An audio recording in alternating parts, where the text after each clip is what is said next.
মাঠে দেখা যাচ্ছে না। আমি এনে আপনাদের এটা ক্লিয়ার করে বলি যে যারা নাকি কোটা সংস্কার আন্দোলন করছেন তারা কিন্তু একটা কথা বলেছেন, তারা এটা পলিটিক্যালাইজ করতে চান না।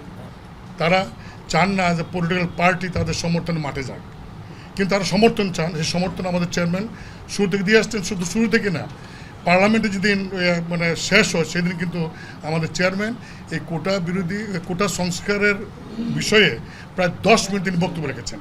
কাজে আমরা এই নাই তা না, আপনাদের মধ্যে একটা মানে আমার মনে হয় দেশে একটা মানে আমাদের মধ্যে কালচার যে কোনো দাবি নিয়ে রাস্তায় যদি যাই, রাস্তায় গাড়ি ভাঙচুর করি তাহলে বোধহয় এটা আন্দোলন হয়।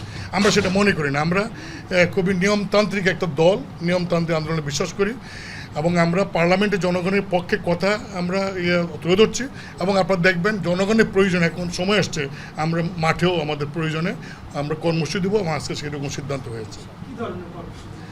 সেটা সময়তে আপনারা দেখতে পাবেন। সংসদ অধিবেশন আরম্ভ হলে পরে আপনি দেখবেন যে আমরা এই বিষয়ে সংসদে কথা বলবো, মানে অত্যন্ত জোরালোভাবে সুচ্চারুভাবে বলবো। কারণ আপনারা দেখেছেন যে গত এই অধিবেশনেও আমরা সরকারের যে দুর্নীতি, যে অপশাসন, টাকা পাচার, এগুলি বিষয়ে আমরা কিন্তু কোনো কার্পণ্য করিনি বলতে। আমাদের গলা যতটুকু জোর আছে এবং আমাদের যতটুকু মেধা আছে সেটা আমরা কাজে লাগানোর চেষ্টা করছি এই সমস্ত বক্তব্যের মাধ্যমে।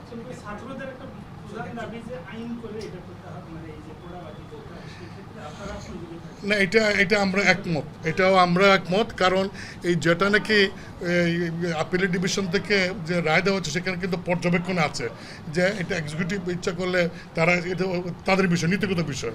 এবং আমরা মনে করি যে এটা স্থায়ীভাবে রূপ দেওয়ার জন্য এই দাবিগুলি নিয়ে, বিশেষ করে যেটা নাকি অ্যাপিলেট ডিভিশন থেকে মানে পর্যবেক্ষণ বলা হয়েছে, সেই বিষয়ে পার্লামেন্টে একটা আইন করা, এটা আমি মনে করি জরুরি এবং প্রয়োজন। এটা যদি আইন করে সরকারে তা আমরা এটাতে একমত।